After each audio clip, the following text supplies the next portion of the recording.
नमस्कार। मैं राकेश गुणवंत तामनकर आप सभी का मेरे इस वीडियो चैनल के ऊपर स्वागत करता हूं। मित्रों, 14 मई 1657 में पुरंदर किला के ऊपर धर्मवीर छत्रपति संभाजी महाराज का जन्म हुआ था। लगभग 2 वर्ष की उनकी जब आयु हुई तब उनकी माता सईबाई का निधन हो गया। फिर उनका पालन पोषण उनकी दादी जीजाबाई ने किया। धर्मवीर संभाजी महाराज अत्यंत बुद्धिमान, पराक्रमी और शौर्यविद योद्धा थे। वे 17 भाषाओं के जानकार थे। केवल 14 वर्ष की आयु में उन्होंने संस्कृत में ग्रंथ की रचना की थी। अनेक प्रकार के ग्रंथ उन्होंने लिखे। अपने जीवन में उन्होंने 9 वर्ष तक छत्रपति के रूप में शासन किया और लगभग 102 युद्धों का सामना किया, जिसमें एक भी युद्ध वह हारे नहीं। पर अपनों की ही गद्दारी के कारण औरंगजेब ने उनको बंदी बना लिया और उनके सामने जीवित बचने के लिए 3 शर्तें रखी। या तो वो अब जीते हुए सारे किले औरंगजेब को सौंप दे, स्वराज्य को औरंगजेब के सौंप दे और इस्लाम धर्म का स्वीकार कर ले। परंतु संभाजी महाराज ने तीनों ही शर्तों को मानने से इनकार कर दिया। इसलिए अत्यंत क्रूर यातनाएं देने के बाद 11 मार्च 1689 में औरंगजेब ने उनकी क्रूर हत्या कर दी। अपने धर्म की रक्षा के लिए उन्होंने जो बलिदान दिया, उसके कारण वो इतिहास में धर्मवीर छत्रपति संभाजी महाराज के नाम से जाने जाते हैं। मित्रों, धर्मवीर छत्रपति संभाजी महाराज के ऊपर आपने बनी फिल्म छावा देखी ही होगी और उनके ऊपर किए गए क्रूर अमानवीय अत्याचारों को भी देखा होगा। आज उन्हीं धर्मवीर छत्रपति संभाजी महाराज की जयंती है, तो उनको भावपूर्ण श्रद्धांजलि अर्पित कर हम आज अपने पॉडकास्ट संत रामदास स्वामी द्वारा रचित श्री सार्थ दास बोध के मृत्यु से कौन बच सकता है, इस संदर्भ में चर्चा करने वाले हैं। स्पष्ट है कि कोई भी व्यक्ति मृत्यु से बच नहीं सकता। चाहे आप कितने ही भी अमीर हो, धनवान हो, बुद्धिमान हो, कितने ही बड़े पद के ऊपर आरूढ़ हो, राष्ट्रपति, प्रधानमंत्री, देश के उद्योगपति, संत, महात्मा, ईश्वर के परम भक्त, सभी को मृत्यु का ग्रास एक न एक दिन बनना ही पड़ता है, जब उनका संचित कर्म समाप्त हो जाता है। तो पहले भी हम आपको बता चुके हैं कि संचित कर्म यानी पूर्व जन्म में जो हमने पुण्य कर्म किए हैं, उन पुण्य कर्मों को सुख के रूप में भोगते हैं, और पूर्व जन्म में जो हमने पाप कर्म किए हैं, उन पाप कर्मों को हम दुख के रूप में भोगते हैं। और वो संचित कर्म जब हम भोग लेते हैं, तब व्यक्ति की मृत्यु हो जाती है। व्यक्ति की मृत्यु जिस दिन मनुष्य जन्म लेता है, उसी दिन निश्चित हो चुकी होती है। कब किसकी कैसे मृत्यु होगी ये किसी को नहीं पता, पर मृत्यु अवश्य एक दिन होगी, ये सत्य है। तो संत रामदास स्वामी कहते हैं, अत्यंत प्रतापी और सुप्रसिद्ध सत्कीर्ति वाले अनेक लोग इस संसार में उन्होंने जन्म लिया और फिर मृत्यु को प्राप्त होकर इस संसार को छोड़कर चले गए। साथ ही बहुत से नीतिवान राजा वो भी इस संसार में आए। उन्होंने बहुत सुंदर प्रकार से शासन किया और इस संसार को छोड़कर वो भी चले गए। संत रामदास स्वामी कहते हैं कि अनेक मतों को मानने वाले,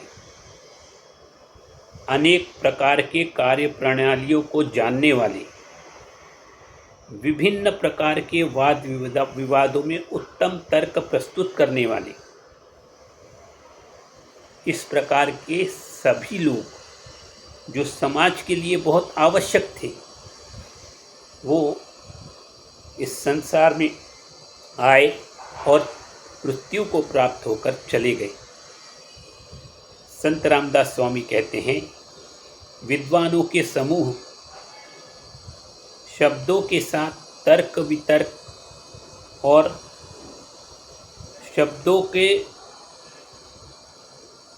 का उचित प्रकार से प्रयोग कर लोगों को समझाने वाले, व्याकरण शास्त्र और विभिन्न मतों का अर्थ स्पष्ट करने वाले, हठपूर्वक विवाद करने वाले, कोई भी हो जिसने जन्म लिया है उसकी मृत्यु अवश्य होती है।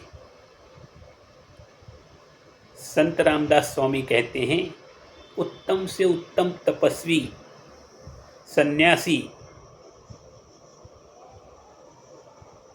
उत्तम से उत्तम देवभक्त इस संसार में आए और मृत्यु को प्राप्त होकर चले गए। अतः बात स्पष्ट है कि मृत्यु से कोई भी व्यक्ति बच नहीं सकता, मृत्यु अटल है। तो जब हम जन्म लेते हैं और हमारी मृत्यु होने वाली है, उसके बीच का जो समय है, संत रामदास स्वामी कहते हैं कि उसको हमको सदुपयोग में लगाना चाहिए। अनेक संसारी पुरुष, अनेक देहधारी, अनेक प्रकार के छंदों को जानने वाले और बहुत से लोग इस संसार में आए और चले गए। विद्वान ब्राह्मणों के समुदाय, अनेक आचार्य, धर्माधिकारी, ऐसे असंख्य लोग काल के ग्रास बन गए। किस किस का और कितना क्या वर्णन किया जाए।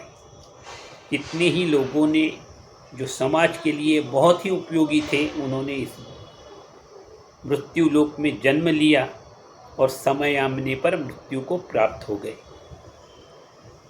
संत रामदास स्वामी कहते हैं कि इस प्रकार जो भी व्यक्ति इस मृत्यु लोक में आया है, उसको अवश्य एक न एक दिन जाना ही पड़ता है। परंतु जो व्यक्ति आत्मज्ञानी बनकर अपने स्वरूप को जान लेते हैं, केवल वे ही शेष रह जाते हैं। केवल आत्मज्ञानी पुरुष ही मृत्यु को जीतकर अमर हो सकते हैं। जिस व्यक्ति ने अपने आप को पहचान लिया कि हमारा जन्म क्यों हुआ है, मैं कौन हूँ, कहाँ से आया हूँ, क्या मेरा जन्म लेने का उद्देश्य क्या है, ये जो व्यक्ति जान लेता है वही व्यक्ति अमर हो सकता है। संत रामदास स्वामी कहते हैं, इस संसार में बड़े बड़े तपस्वी, अनेकों प्रतिष्ठित विद्वान, अनेक संसारी उत्तम से उत्तम लोग इस संसार में जन्म लेके आए, लेकिन काल के गाल ने उन्हें किसी को नहीं छोड़ा। समय आने पर उन सभी की मृत्यु हो गई। केवल वे ही व्यक्ति अमर कहलाते हैं जिन्होंने आत्मज्ञान प्राप्त कर लिया है और जो अपने वास्तविक स्वरूप यानी अपनी आत्मा को आत्मा में लीन हो जाते हैं, क्योंकि आत्मा का कभी विनाश नहीं होता। संत रामदास स्वामी कहते हैं, कि संसार एक महासागर है, माने महासागर के समान संसार है, जिसमें विकारों के अनगिनत जलचर भरे पड़े हुए। ऐसे ऐसे विकारों के जलचर इस संसार में हैं जिनके डसने से हमारी मृत्यु संभव हो सकती है। काल रूपी वैशीले सर्प डसने के लिए चारों तरफ विद्यमान है और वो हमारे पीछे पीछे दौड़ भी रहे हैं। जगह जगह पर वैशीले काल सर्प दंश मारने के लिए घात लगाकर तैयार बैठे हुए हैं। ऐसे इस संसार में हमें अपने आप को यदि सुयोग्य और सायुज्य मुक्ति को प्राप्त करना है तो जन्म से लेके मृत्यु का जो समय है उसका हमको अर्थपूर्ण तरीके से अच्छे से समझकर उसका उपयोग करना चाहिए। संत रामदास स्वामी कहते हैं कि आशा और ममता इस देह में, देह रूपी कैद खाने में डालने वाली बेड़ियां हैं। यानी आत्मा को आशा और ममता, ये दो बेड़ियां हैं जो इस देह रूपी कैद खाने में बांध के रख देती हैं। आशा और ममता के कारण आत्मा सांसारिक उलझनों में उलझ कर रह जाता है। ये ऐसे मगरमच्छ हैं जो जीव को देह बुद्धि के पिंजरे में फंसाते हैं। आशा और ममता ये एक प्रकार के मगरमच्छ हैं जो हमारे आत्मा को देह बुद्धि के जाल में फंसा देते हैं। ईश्वर या आत्मीय तत्वों से हमको दूर कर देते हैं। कहा जाता है कि हमारे हृदय में ईश्वर और हमारी आत्मा दोनों पास ही पास बैठे हुए हैं, पर वो दोनों एक दूसरे को देख नहीं पाते, क्योंकि दोनों के बीच में माया रूपी एक पर्दा लगा हुआ है। जब तक हम माया के जाल में उलझे रहेंगे हम ईश्वर से दूर रहेंगे। जब हम माया के जाल को हटा देते हैं तब हमें ईश्वर का साक्षात्कार हो सकता है। और यदि हम माया के जाल में फंसे रहेंगे तो माया का जाल हमें दुखों की गहरी खाइयों में ढकेल देता है। जीवन भर हमको अनेक प्रकार के दुखों का सामना करना पड़ता है। संत रामदास स्वामी कहते हैं कि अहंकार रूपी वायु इस जीव को आकाश में ऊंचा उठाकर तुरंत पाताल में अधोगति के समान डुबो देता है। यानी जब व्यक्ति को अहंकार हो जाता है उस समय उसका जो है उच्चतम सीमा रहती है, उसके सत्कर्मों की, उसने जो अच्छे कार्य किए हैं उसके चरम सीमा रहती है और उस समय उसको अहंकार हो जाता है और अहंकार होने के कारण उसकी अधोगति प्राप्त होती है। और वो अधोगति इतनी रहती है कि पाताल लोक तक नीचे चली जाती है। इसलिए कभी किसी को अहंकार नहीं करना चाहिए।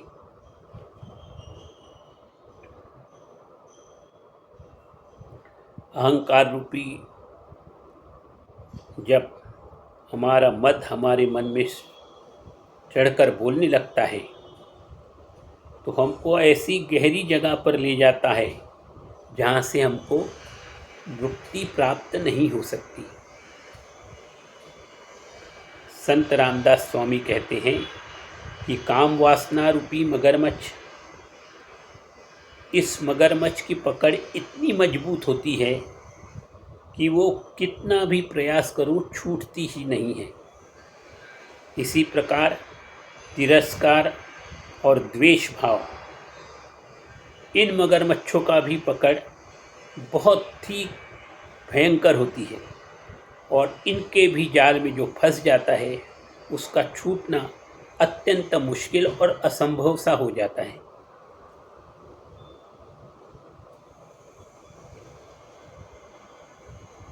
अतः मद मत्सर का ज्वार हमारे मन में कभी कम नहीं होता। मनुष्य बस हमेशा भ्रमित होकर इस जाल में उलझा रहता है।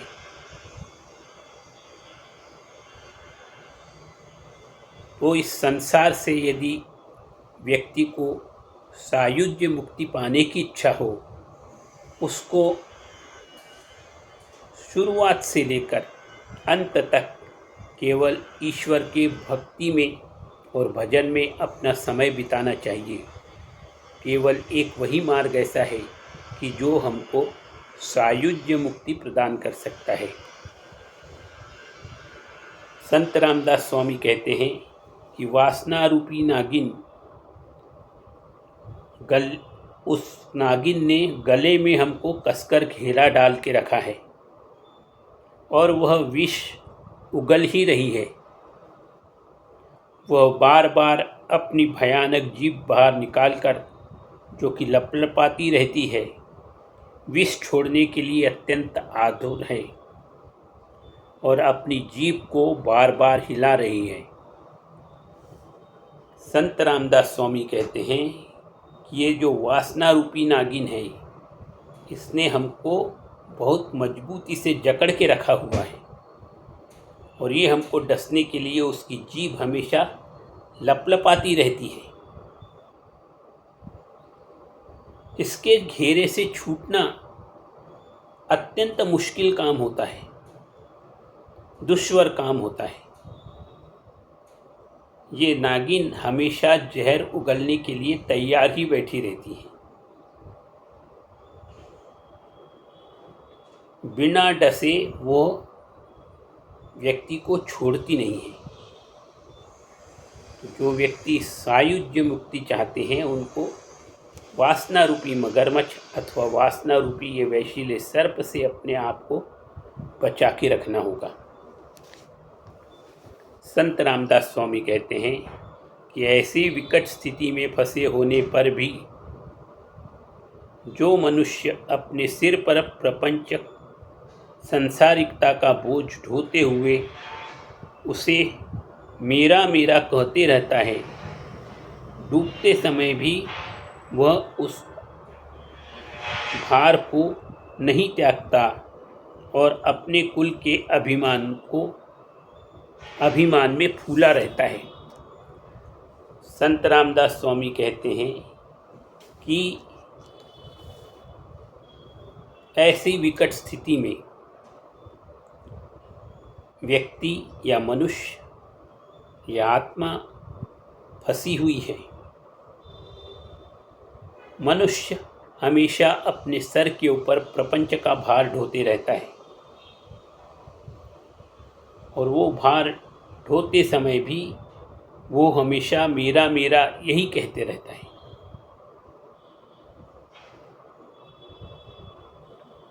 जब तक व्यक्ति मैं और मैं के जाल में अटका रहेगा कि ये मैंने किया, मेरी वजह से ऐसे हुआ, मैं ये काम करवा सकता हूँ, मेरे कारण ये सब काम हल आसान हो रहे हैं, ऐसा सोचना वे व्यक्ति को अत्यंत गहरे गड्ढे में गिराने के समान होता है।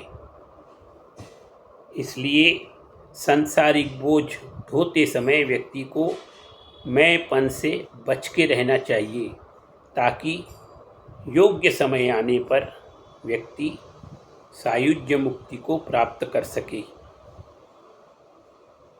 आज का ये पॉडकास्ट आपको कैसा लगा? कृपया मेरे कमेंट बॉक्स में जाकर अपने कमेंट अवश्य दीजिए और याद रखिए, मेरे इस चैनल को आप अवश्य लाइक करें, सब्सक्राइब करें और शेयर भी करें। जय धर्मवीर छत्रपति संभाजी महाराज की जय। जय श्री राम। धन्यवाद। जय जय रघुवीर समर्थ।